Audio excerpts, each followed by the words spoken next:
ಇನ್ನು ಈಗಾಗಲೇ ಸಿಎಂ ಕುಮಾರಸ್ವಾಮಿ ಅವರು ಕೂಡ ಮಾತನಾಡ್ತಿದ್ದಾರೆ, ನೋಡೋಣ.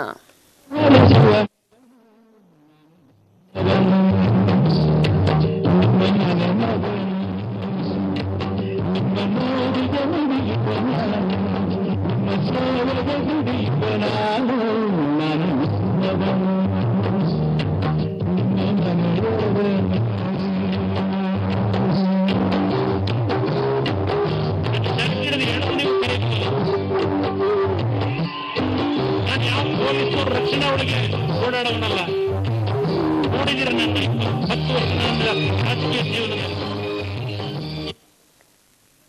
ಈಗಾಗಲೇ ಒಂದ್ ಕಡೆ ಸಾಕಷ್ಟು ದಿನಗಳಿಂದಲೂ ಕೂಡ ಗೊಂದಲಗಳಿದೆ. ಶಾಸಕರುಗಳು, ಸಚಿವರುಗಳ ಹೇಳಿಕೆ ಈಗ ಸಾಕಷ್ಟು ಇಕ್ಕಟ್ಟಿಗೆ ಬಿಕ್ಕಟ್ಟಿಗೆ ಕಾರಣ ಆಗಿದೆ. ಇದೇ ವಿಚಾರಕ್ಕೆ ಸಂಬಂಧಪಟ್ಟಂತೆ ಮಾಜಿ ಪ್ರಧಾನಿಗಳು ಮಾತನಾಡಿದ್ರು. ಈಗ ಸಿಎಂ ಕುಮಾರಸ್ವಾಮಿ ಅವರು ಮಾತನಾಡ್ತಾರೆ, ನೋಡೋಣ. ರಾಷ್ಟ್ರದ ಕಾರ್ಯಕಾರಿ ಸಮಿತಿಯ ಸಭೆಯ ಹಿನ್ನೆಲೆಯಲ್ಲಿ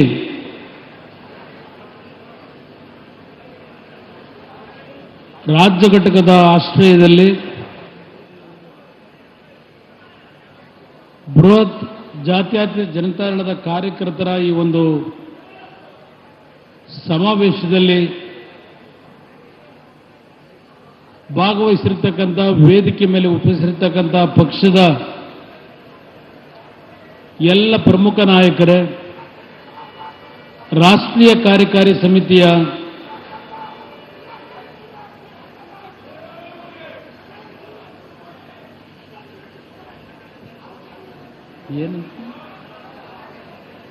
ಕೂತ್ಕೊಳ್ಳಿ, ಒಂದು 5 ನಿಮಿಷ ಕೂತ್ಕೊಳ್ಳಿ. ಏನಾಗಬೇಕಣ್ಣ?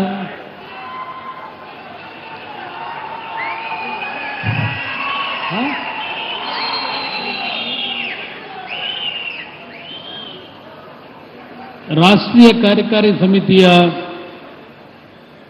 ಎಲ್ಲ ಆತ್ಮೀಯ ಸದಸ್ಯರೇ, ಪಕ್ಷದ ಎಲ್ಲ ಆತ್ಮೀಯ ಶಾಸಕ ಮಿತ್ರರೇ, ಸಚಿವ ಸಂಪುಟದ ಸಹೋದ್ಯೋಗಿ ಸ್ನೇಹಿತರೆ, ಇವತ್ತಿನ ಈ ಒಂದು ಪಕ್ಷದ ಕಾರ್ಯಕರ್ತರ ಈ ಒಂದು ಸಮಾವೇಶದಲ್ಲಿ ಭಾಗವಹಿಸಿರ್ತಕ್ಕಂಥ ಪಕ್ಷದ ಎಲ್ಲ ಪ್ರಮುಖ ಪದಾಧಿಕಾರಿಗಳೇ ಹಾಗೂ ಪಕ್ಷದ ಆಧಾರ ಸ್ತಂಭಗಳಾಗಿರ್ತಕ್ಕಂಥ ಆತ್ಮೀಯ ಕಾರ್ಯಕರ್ತ ಬಂಧುಗಳೇ, ಮಾಧ್ಯಮದ ಸ್ನೇಹಿತರೆ, ಈಗಾಗಲೇ ಈ ಒಂದು ಕಾರ್ಯಕ್ರಮದಲ್ಲಿ ರಾಷ್ಟ್ರೀಯ ಅಧ್ಯಕ್ಷರು ಸುದೀರ್ಘವಾಗಿ ಹಲವಾರು ವಿಷಯಗಳ ಬಗ್ಗೆ ಚರ್ಚೆ ಮಾಡಿದ್ದಾರೆ. ರಾಜಕೀಯದಲ್ಲಿರ್ತಕ್ಕಂಥ ಹಲವಾರು ಘಟನೆಗಳು ಮತ್ತು ಈಗಿನ ಒಂದು ಸಮಸ್ಯೆಗಳ ಬಗ್ಗೆ ಅವರೇನು ಚರ್ಚೆ ಮಾಡಿದ್ದಾರೆ. ಇವತ್ತಿನ ಈ ಒಂದು ಕಾರ್ಯಕ್ರಮವನ್ನು ಬಹುಶಃ ನಮ್ಮ ಪಕ್ಷದ ನಾಯಕರುಗಳಿಗೆ, ಕಾರ್ಯಕರ್ತರಿಗೆ ಈ ಒಂದು ಸಮಾವೇಶವನ್ನು ಏರ್ಪಾಡು ಮಾಡಿದ್ದೇವೆ ಅಂತ ಹೇಳಿ ನಿನ್ನೆ ಬೆಳಗ್ಗೆ ನಿಮ್ಮೆಲ್ಲರಿಗೆ ಸಂದೇಶ ಹೋಗಿದೆ ಅನ್ನೋದು ನನ್ನ ಅಭಿಪ್ರಾಯ. ನಿನ್ನೆ ಬೆಳಗ್ಗೆ ನಿಮ್ಮೆಲ್ಲರಿಗೆ ಈ ಒಂದು ಸಮಾವೇಶದ ಬಗ್ಗೆ ದೂರವಾಣಿಯ ಕರೆ ಮುಖಾಂತರ ಈ ಒಂದು ಸಮಾವೇಶವನ್ನು ಯಶಸ್ಸುಗೊಳಿಸಬೇಕು ಅಂತೇಳಿ ಮನವಿ ಮಾಡಿದಂಥ ಹಿನ್ನೆಲೆಯಲ್ಲಿ ಇದ್ದಂಥ ಕಡಿಮೆ ಅವಧಿ ಇದ್ದರೂ ದೊಡ್ಡ ಮಟ್ಟದ ಈ ಒಂದು ಕಾರ್ಯಕ್ರಮವನ್ನು ಯಶಸ್ಸುಗೊಳಿಸ್ತಕ್ಕಂಥದ್ರಲ್ಲಿ ತಮ್ಮಗಳ ಶ್ರಮ ಏನಿದೆ ಅದಕ್ಕೆ ನಾನು ನಿಮ್ಮೆಲ್ಲರಿಗೆ ನನ್ನ ಹೃದಯ ತುಂಬಿದ ಕೃತಜ್ಞತೆಗಳನ್ನು ಸಲ್ಲಿಸಲಿಕ್ಕೆ ಬಯಸ್ತೀನಿ. ಒಂದು ಕಡೆ ನಿಮ್ಮೆಲ್ಲರಲ್ಲಿ ಎಲ್ಲೋ ಒಂದು ಕಡೆ ಸಮ್ಮಿಶ್ರ ಸರ್ಕಾರ ರಚನೆ ಆದ ನಂತರ ನಮ್ಮೆಲ್ಲರಿಗೆ ಹಲವಾರು ರೀತಿಯ ಅನುಕೂಲಗಳಾಗಬಹುದು ಅಂತ ಕಾರ್ಯಕರ್ತರಲ್ಲಿ ದೊಡ್ಡ ಮಟ್ಟದಲ್ಲಿ ಒಂದು ರೀತಿಯ ಆಶಾಭಾವನೆಗಳನ್ನು ಹೊಂದಿದ್ದೀರಿ. ಕಳೆದ 7-7.5 ತಿಂಗಳಿನಿಂದ ಈ ಸರ್ಕಾರದ ನಾಯಕತ್ವವನ್ನು ವಹಿಸಿ ನನ್ನನ್ನು ಇಲ್ಲಿಯವರೆಗೆ ಏನು ತಾವು ಬೆಳೆಸಿದ್ದೀರಿ, ನನ್ನ ಒಂದು ರಾಜಕೀಯದ ಭವಿಷ್ಯವನ್ನು ನಿರ್ಮಾಣ ಮಾಡಿರ್ತಕ್ಕಂಥ ನನ್ನ ಪಕ್ಷದ ಕಾರ್ಯಕರ್ತರು ಲಕ್ಷಾಂತರ ಸಂಖ್ಯೆಯಲ್ಲಿ ಕಳೆದ 10 ವರ್ಷಗಳ ಕಾಲ ಯಾವುದೇ ಅಧಿಕಾರಗಳಿಲ್ಲದೆ ಇದ್ರು ಈ ಪಕ್ಷವನ್ನು ಉಳಿಸಿ ಬೆಳೆಸಿರ್ತಕ್ಕಂಥವರು ಇಲ್ಲಿ ನೆರೆದಿರ್ತಕ್ಕಂಥ ಪುಣ್ಯಾತ್ಮರು ನೀವುಗಳೇ. ನಾನೆಲ್ಲೋ ಒಂದು ಪಕ್ಷದ ಕಚೇರಿ ಒಳಗೆ ಮುಖ್ಯಮಂತ್ರಿ ಆದಂತ ಹೊಸದರಲ್ಲಿ ನಿಮ್ಮಗಳ ಮುಂದೆ ಮಾತನಾಡಬೇಕಾದ್ರೆ ಅವತ್ತಿನ ಒಂದು ಸಭೆಯಲ್ಲಿ ಸ್ವಲ್ಪ ಕಣ್ಣಲ್ಲಿ ನೀರಾಗ್ದೆ. ನಾನು ಹಲವಾರು ವಿಷಯಗಳ ಬಗ್ಗೆನೂ ಚರ್ಚೆ ಮಾಡಿದೆ ಅವತ್ತು. ಇವತ್ತು ನನ್ನ ಮನಸ್ಸಿನಲ್ಲಿ ಇವತ್ತು ನೋವಿದೆ. ಆದರೆ ಆ ನೋವನ್ನೆಲ್ಲ ಮರೆತು ಈ ನಾಡಿನ ಜನತೆಗೆ ನನ್ನಿಂದ ಏನಾದರೂ ಈ ಒಂದು ಸಮ್ಮಿಶ್ರ ಸರ್ಕಾರದಲ್ಲಿ ಈ ನಾಡಿನ ಜನತೆಯ ಕಷ್ಟಗಳನ್ನು ಅಲ್ಪ ಮಟ್ಟಿಗಾದರೂ ಬಗೆಹರಿಸಲಿಕ್ಕೆ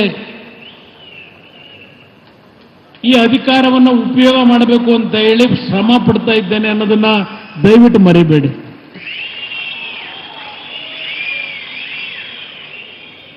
ನಾನು ಬಹಳ ಸೂಕ್ಷ್ಮವಾದಂಥ ವ್ಯಕ್ತಿ. ನಾನು ಕಳೆದ ಒಂದು ವಾರದಿಂದ ಯಾರೋ ಒಬ್ಬ ಪಕ್ಷದ ಕಾರ್ಯಕರ್ತನ ಹೆಸರಿನಲ್ಲಿ ಸರ್ಕಾರ ಬಂದಿದೆ, ನಮಗೇನೋ ಈಗಲಾದರೂ ಒಂದು ಸ್ವಲ್ಪ ಅನುಕೂಲಗಳಾಗಬಹುದು, ನಾವು ಸರ್ಕಾರದ ಹತ್ರ ಹೋಗಿ ಮುಖ್ಯಮಂತ್ರಿಗಳನ್ನು ಭೇಟಿ ಮಾಡಲಿಕ್ಕೆ ಹೋದ್ರೆ ಸಮಯ ಸಿಗಲ್ಲ, ಯಾವುದೋ ಒಂದು ವರ್ಗಾವಣೆಗೆ ಅಂತ ಹೋದರೆ ಮುಖ್ಯಮಂತ್ರಿಗಳಿಂದ ವರ್ಗಾವಣೆ ಮಾಡಿಸ್ಕೊಳ್ಳಿಕ್ಕೂ ಆಗ್ತಿಲ್ಲ,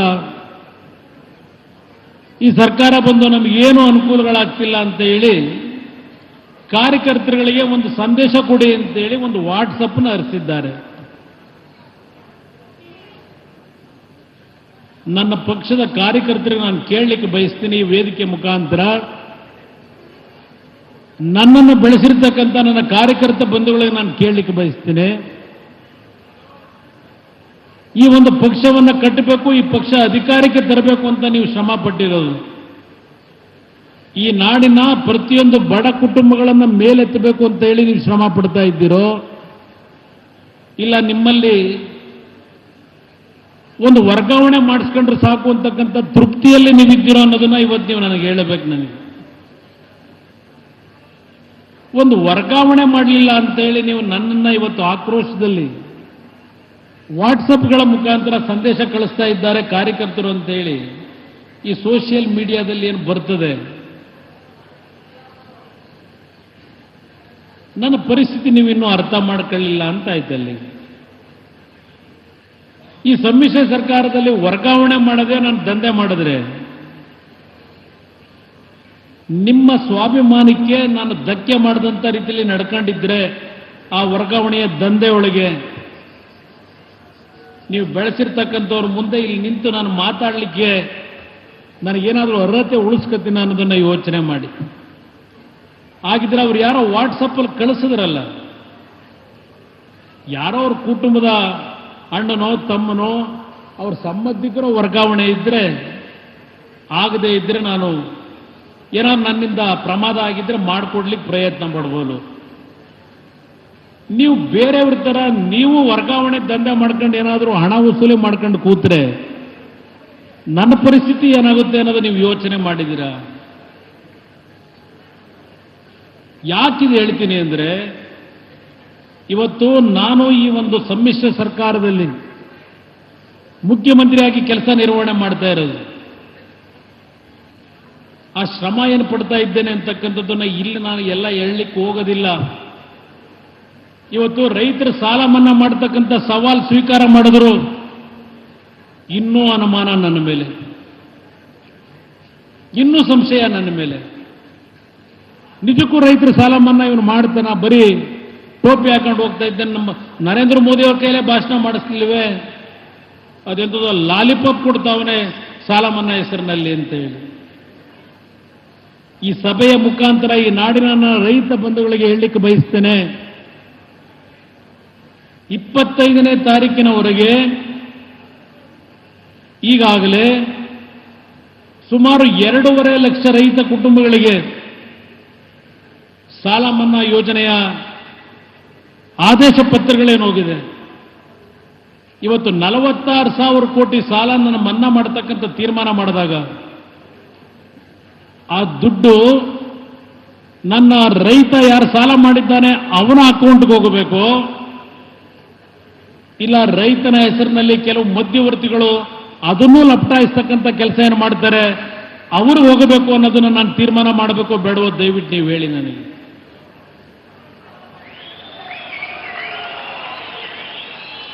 ಈ ವರ್ಷ 2018-19 ಬಜೆಟ್ನಲ್ಲಿ ಸನ್ಮಾನ್ಯ ಸಿದ್ದರಾಮಯ್ಯನವರು ಮುಖ್ಯಮಂತ್ರಿಗಳಾಗಿ ಸಾಲ ಮನ್ನಾ ಘೋಷಣೆಯನ್ನು ಮಾಡಿದ್ರು. 2017 ಜೂನ್ ತಿಂಗಳಿನಲ್ಲಿ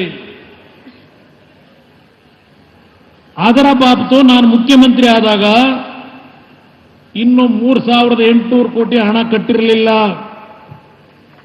ಸಿದ್ದರಾಮಯ್ಯನವರು ಘೋಷಣೆ ಮಾಡಿದಂತ ಅವತ್ತಿನ ಸಾಲದ ಮನ್ನಾ ಘೋಷಣೆ ಏನಿದೆ 50,000 ರೂಪಾಯಿಗಳು, ಅದರ ಬಾಬ್ತಿಗೆ 3,800 ಕೋಟಿ ಹಣವನ್ನ ಇವತ್ತು ನಮ್ಮ ಸರ್ಕಾರದಲ್ಲಿ, ಮೈತ್ರಿ ಸರ್ಕಾರದಲ್ಲಿ ಆ ಬಾಬ್ತಿಗೆ 3,800 ಕೋಟಿ ಈಗಾಗಲೇ ಚುಕ್ತಾ ಮಾಡಿದ್ದೇನೆ. ನಾನು ಸಹಕಾರಿ ಬ್ಯಾಂಕು ಮತ್ತು ರಾಷ್ಟ್ರೀಕೃತ ಬ್ಯಾಂಕಿನ ಸಾಲ ಅದಕ್ಕೆ ಸುಮಾರು 9,000 ಕೋಟಿ ಹಣ ಇಟ್ಟಿದ್ದೇವೆ. ಇನ್ನು 15-20 ದಿವಸ, ಒಂದು ತಿಂಗಳಿನೊಳಗೆ ಈ ವರ್ಷದ ಬಜೆಟ್ನಲ್ಲಿ ನಾನು ಕೊಡ್ತಾ ಇರೋದು, ನನ್ನ ಬಜೆಟ್ನಲ್ಲಿ 13,000 ಕೋಟಿ ರೂಪಾಯಿಗಳ ಸಾಲ ಮನ್ನಾ ನನ್ನ ರೈತ ಕುಟುಂಬಗಳಿಗೆ ಇವತ್ತು ಈ ಸರ್ಕಾರದಲ್ಲಿ ಕೊಡ್ತಾ ಇದ್ದೇನೆ. ಮುಂದೆ ಫೆಬ್ರವರಿ 8ನೇ ತಾರೀಕು ಘೋಷಣೆ ಮಾಡತಕ್ಕಂಥ ಆಯವ್ಯಯದಲ್ಲಿ ರೈತರ ಸಾಲಕ್ಕೆ ಸಂಪೂರ್ಣವಾಗಿ 4 ಕಂತನ್ನ ನಾನು ತಗೋತಾ ಇಲ್ಲ ಅವಧಿಯನ್ನ. ರೈತರ ಸಾಲದ ಒಂದು ಘೋಷಣೆಯನ್ನು ಮಾಡಿದ್ದೇನೆ. ಮುಂದಿನ ಬಜೆಟ್ನಲ್ಲಿ ಅದಕ್ಕೆ ಸಂಪೂರ್ಣವಾಗಿ ಹಣ ಇಟ್ಟು ರೈತರ ಸಂಪೂರ್ಣ ಸಾಲವನ್ನು ಮನ್ನಾ ಮಾಡತಕ್ಕಂಥದ್ದಕ್ಕೆ ರೈತನ 44 ಲಕ್ಷ ನನ್ನ ರೈತ ಕುಟುಂಬಗಳೇನಿದ್ದಾರೆ 44 ಲಕ್ಷ ರೈತರ ಮನೆ ಬಾಗಿಲಿಗೆ ಯಾವ ರೀತಿಯಲ್ಲಿ ಸಾಲ ಮನ್ನಾ ಆಗಿದೆ ಅವರಿಗೆ ಸರ್ಕಾರದಿಂದ ಪತ್ರಗಳನ್ನು ಇವತ್ತು ಮನೆಗೆ ತಲುಪಿಸ್ತಕ್ಕಂಥ ಕೆಲಸವನ್ನ ನೀವು ಬೆಳೆಸಿರ್ತಕ್ಕಂಥ ನಿಮ್ಮ ಮನೆಯ ಮಗನೋ ಅಣ್ಣನೋ ತಮ್ಮನೋ ಅಂತಕ್ಕಂಥ ಪ್ರೀತಿ ನನಗೇನು ಕೊಟ್ಟಿದ್ದೀರಿ, ಇದು ನಾನು ನಿಮ್ಮ ದುಡಿಮೆಗೆ ರೈತ ಸಮುದಾಯಕ್ಕೆ ಕೊಟ್ಟಂತ ಕೊಡುಗೆ ಇದು ನಂದು. ದಯವಿಟ್ಟು ನನ್ನನ್ನು ಮರೆಯಬೇಡಿ, ನನ್ನ ಮೇಲೆ ಆಕ್ರೋಶ ವ್ಯಕ್ತಪಡಿಸಬೇಡಿ. ಇರಬಹುದು ನಿಮ್ಮ ಸ್ವಂತ ಕೆಲಸ ಆಗದೇ ಇರಬಹುದು, ನೀವೇ ನೋಡ್ತೀರಿ ಬಂದಾಗ ಬೆಳಗ್ಗೆ ಇದ್ರೆ ಸಾಯಂಕಾಲದವರೆಗೆ ನಾನು ಇರ್ತಕ್ಕಂಥ ಒತ್ತಡಗಳು ಎಷ್ಟಿದೆ ಆ ಕೃಷ್ಣ ಕಚೇರಿ ವಿಧಾನಸೌಧದ ಮುಂಭಾಗದಲ್ಲಿ. ನನ್ನ ಮೇಲೆ ಕನಿಕರ ಇಲ್ವಾ?